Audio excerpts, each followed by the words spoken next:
आज मैं आपको सुनाने जा रही हूँ एक ऐसी कथा जो महाभारत के सबसे महत्वपूर्ण क्षणों में से है। हरे कृष्णा दोस्तों, मैं हूँ मोनिका।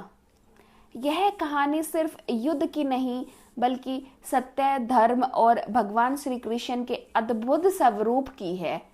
कथा सुनते सुनते आप महसूस करेंगे कि ये सिर्फ इतिहास नहीं है, ये हर युग के लिए एक चेतावनी और प्रेरणा है।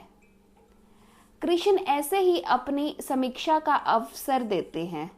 हस्तिनापुर के दरबार में खड़े हुए कृष्ण, जिनकी भगवता के विषय में स्वयं जानते हैं द्रोणाचार्य, स्वयं जानते हैं पितामह भीष्म और स्वयं जानते हैं धृतराष्ट्र, उसके बाद भी वे भ्रम पैदा करते हैं कि मुझसे युद्ध किया जा सकता है, मुझे बांधा जा सकता है, क्योंकि दुर्योधन की दुर्बुद्धि का संकेत देने की भगवान की योजना थी।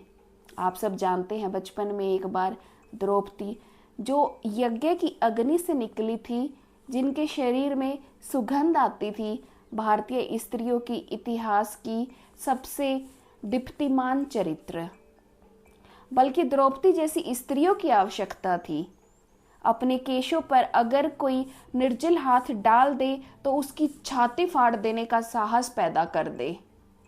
भगवान श्री कृष्ण शांति के लिए गए थे। जब वो भोजन करने लगे तो पांडवों ने, विशेष रूप से युधिष्ठिर ने कहा, माधव, मैं युद्ध नहीं चाहता, आप जाकर कहना बस 5 गांव हमें दे दीजिए, हम 5 भाई वहीं अपना जीवन व्यतीत कर लेंगे। माधव ने कहा, बड़े भैया, जो आपने कहा वही होगा। लेकिन भीतर से माधव जानते थे युद्ध होना आवश्यक है।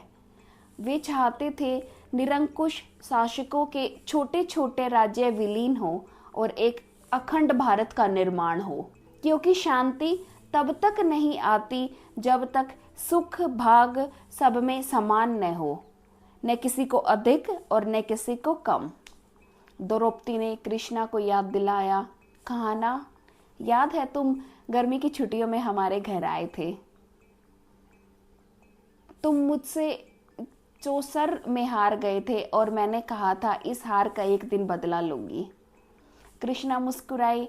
द्रौपदी ने कहा, तुम्हारे ऊपर मेरा उधार है, एक वादा, एक शपथ, और आज मैं तुम्हें उस हारी हुई बाजी की शपथ देती हूँ, युद्ध लेकर लौटना।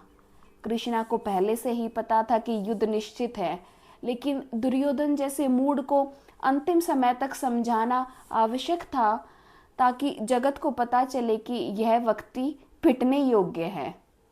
महाकवि दिनकर लिखते हैं, वर्षों तक वन में घूम घूम, वर्षों तक वन में घूम घूम, बाधा मृगों को चूम चूम, सह धूप घाम पानी पत्थर, पांडव आए कुछ और निखर। कृष्ण हस्तिनापुर पहुंचे और संदेश दिया, 2 न्याय अगर दो तो आधा दो, पर इसमें भी यदि बाधा हो तो ये दो केवल 5 गांव। रखो अपनी धरती तमाम, हम वहीं खुशी से खाएंगे, परिजन पर अस न उठाएंगे। लेकिन दुर्योधन वह भी देने को तैयार न हुआ। जब नाश मनुष्य पर छाता है, पहले विवेक मर जाता है।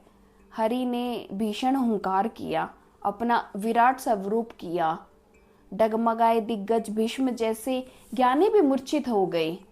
विदुर ही थे जिन्होंने यह दृश्य देखा, वह विराट रूप जिसमें सब कुछ समाया हुआ था, गगन, पवन, अग्नि, ब्रह्मांड, लोक, देव, काल, सब श्री कृष्णा में विलीन।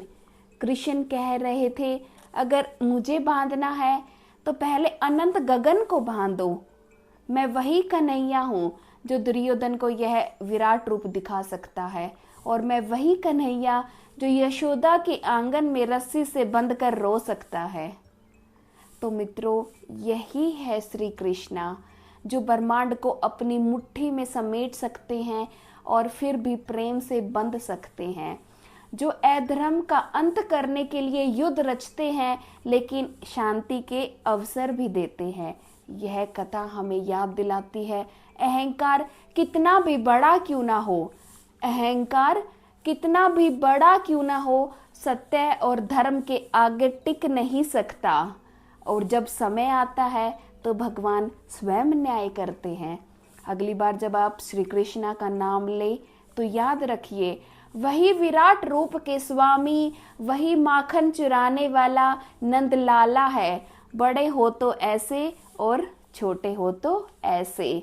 हरे कृष्णा दोस्तों, राधे राधे।